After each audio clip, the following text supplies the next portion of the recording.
아브라함의 아들 이삭의 족보는 이러하니라. 아브라함이 이삭을 낳았고 이삭은 40세에 리브가를 맞이하여 아내를 삼았으니 리브가는 밧단 아람의 아람 족속 중 부두엘의 딸이요 아람 족속 중 라반의 누이였더라. 이삭이 그의 아내가 임신하지 못하므로 그를 위하여 여호와께 간구하매 여호와께서 그의 간구를 들으셨으므로 그의 아내 리브가가 임신하였더니 그 아들들이 그의 태 속에서 서로 싸우는지라. 그가 이르되 이럴 경우에는 내가 어찌할꼬 하고 가서 여호와께 묻자온대 여호와께서 그에게 이르시되 두 국민이 내 태중에 있구나. 두 민족이 내 복중에서부터 나누이리라. 이 족속이 저 족속보다 강하겠고 큰 자가 어린 자를 섬기리라 하셨더라. 그에 산 기한이 찬즉 태에 쌍둥이가 있었는데 먼저 나온 자는 붉고 전신이 토록 같아서 이름을 에서라 하였고 후에 나온 아우는 손으로 에서의 발꿈치를 잡았으므로 그 이름을 야곱이라 하였으며 리브가가 그들을 낳을 때에 이삭이 60세였더라. 그 아들이 장성함에 에서는 익숙한 사냥꾼이었으므로 들 사람이 되고 야곱은 조용한 사람이었으므로 장막에 거주하니 이삭은 에서가 사냥한 고기를 좋아하므로 그를 사랑하고 리브가는 야곱을 사랑하였더라. 야곱이 죽을 쑤었더니 에서가 들에서 돌아와서 심히 피곤하여 야곱에게 이르되 내가 피곤하니 그 붉은 것을 내가 먹게 하라 한지라. 그러므로 에서의 별명은 에돔이더라. 야곱이 이르되 형의 장자의 명분을 오늘 내게 팔라. 에서가 이르되 내가 죽게 되었으니 이 장자의 명분이 내게 무엇이 유익하리요. 야곱이 이르되 오늘 내게 맹세하라. 에서가 맹세하고 장자의 명분을 야곱에게 판지라. 야곱이 떡과 팥죽을 에서에게 주매 에서가 먹으며 마시고 일어나 갔으니 에서가 장자의 명분을 가볍게 여김이었더라.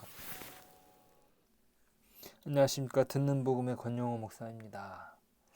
어제 우리는 지극히 인간적인 아브라함을 통해서 하나님께서 그 역사를 써내려 가시는 것을 살펴보았습니다. 아브라함은 죽습니다. 그 죽음을 전후로 하여서 기록된 족보들이 있습니다. 그것을 통해서 하나님의 역사가 그 인간적인 아브라함에도 불구하고 이어져 간다는 모습을 확인할 수 있습니다. 아브라함이 인간적인 방법으로 낳은 자녀들에 대한 족보는 짧습니다. 하지만 오늘 본문부터 시작되는 이삭의 족보는 더 많은 분량으로 기록됩니다. 이것은 인간적인 방식으로 아브라함이 출산한 자녀들에 대해서는 아브라함에 대한 예의 차원에서 기록되지만 하나님께서 택하신 이삭을 통해 어떻게 하나님의 언약이 이루어져 가는지를 성경은 기록합니다. 오늘 우리는 아브라함의 후손, 특히 하나님의 택함 받은 이삭의 자녀들을 살펴봅니다. 그들의 이름은 에서와 야곱입니다. 같은 날 태어났지만 어미의 자궁을 여는 시간이 달랐기에 한 명은 장자, 또 다른 한 명은 차자로 태어납니다. 장자의 뜻은 유대인에겐 어미의 자궁을 먼저 연자라는 뜻입니다. 장자에겐 특별한 권한이 주어지죠. 아버지의 권한과 재산과 계보를 이을 수 있게 됩니다. 그것은 축복이 아닐 수 없습니다. 내가 선택해서 되는 것이 아니고 주어지는 것이기에 더욱 은혜이기도 합니다. 어찌 노력한다고 장자가 될 수 있겠습니까? 그것은 주어지는 것입니다.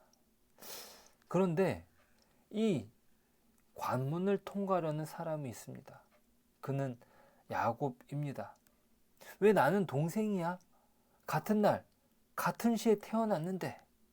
그는 사실 형의 발목을 잡고 태어나면서 자궁에서 나오는 시간을 좁혔던 인물이죠. 정말 한치의 차이입니다. 그러기에 그의 불만은 더욱 차올라 있었을지 모릅니다. 무슨 방법이 없을까? 역전의 기회를 호시탐탐 노렸습니다. 장자권을 어떻게든 얻고 싶었던 야곱에게 기회가 찾아옵니다. 배가 고파 미칠 것 같은 에서에게 야곱은 제언합니다. 여기 형이 좋아하는 팥죽이 있어. 이거 먹고 싶으면 형이 장자권을 나한테 팔아. 그럼 이거 다 줄게. 그러자 에서는 한치의 후회도 없이 장자권과 팥죽을 바꾸어 버립니다. 성경은 이것을 이렇게 기록합니다. 34절입니다. 야곱이 떡과 반죽을 에서에게 주매 에서가 먹으며 마시고 일어나 갔으니 에서가 장자의 명분을 가볍게 여김이었더라. 이 에서에게 문제는 무엇입니까? 당장 눈에 보이지 않는 것이라고 하나님께서 허락하신 축복을 지금 당장의 유익을 위해 홀라당 팔아버린 것입니다. 뭐 지금 말로 약속한들 어떻게 되겠어? 지금 보이지 않으니 그의 판단이 어느 정도 효력이 있는지 알 수 없습니다. 하지만 그러한 결정을 성경은 놓치지 않습니다. 장자의 명분을 가볍게 여겼다. 이렇게 기록을 하고 있죠. 결국 야곱에게 밀리게 됩니다. 장자권은 그저 자연스럽게 주어진 권한이 아닙니다. 그것은 하나님께서 그 촛대를 옮기시면 옮겨지는 것이죠. 은혜와 축복은 하나님의 고유 영역이기 때문입니다. 혹 우리가 소홀히 여기는 장자권은 무엇입니까? 그것은 모두 다 장자라고 해서 얻어지는 그건 말고 우리에게 주신 사명이 아닌가 생각합니다. 우리에게 맡겨진 사명은 하나님의 축복의 통로가 됩니다. 우리가 그것을 소홀히 여기면 당장 해결할 문제 때문에 그 사명을 저버린다면 우리는 결국 온전한 복을 누리지 못하게 되죠. 너무나 바쁜 나머지 나중에 해야 되겠다는, 나중에 해결되겠지라고 생각했던 에서는 그 장자권을 소홀히 여겼기 때문에 그는 선택을 받지 못합니다.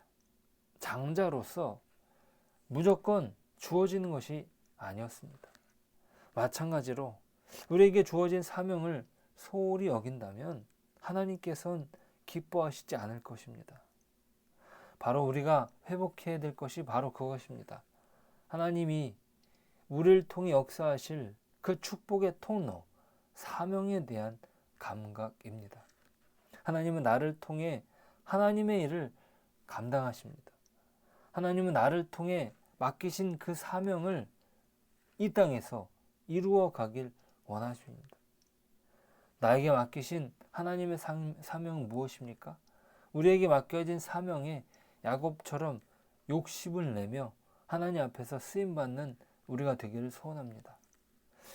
야곱은 자기 욕심에 그랬지만 우리 주님께서는요, 하나님께서 맡기신 사명 때문에 우리를 끝까지 사랑하셨습니다. 그 은혜가 없었다면 우리의 구원도 없었던 것이죠. 오늘 우리의 사명을 소중히 여기며 사모하는 저와 여러분 되시길 소망합니다. 그래서 하나님이 우리를 통해 이루시고자 하는 놀라운 그 사명을 이루어 가고 하나님 뜻하신 은혜 안에서 오늘 하루도 복되게 사시길 축복합니다. 기도하겠습니다.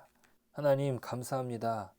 우리에게 베풀어 주신 오늘 말씀을 통해서 우리가 마땅히 하나님께서 우리를 통해 이루실 놀라운 사명을 감당해 갈 수 있도록 도와주십시오. 에서에게 주어졌던 그 장자권은 에서가 그 장자권을 소홀히 여김으로 말미암아 그 팥죽 한 그릇에 그 사명을 파는 것으로 말미암아 에서는 어떠한 삶을 살았을지, 에서는 정말 하나님의 선택을 받지 못하게 됩니다. 장자임에도 불구하고 하나님의 선택을 받지 못하는 그런 지경에 빠지게 됩니다.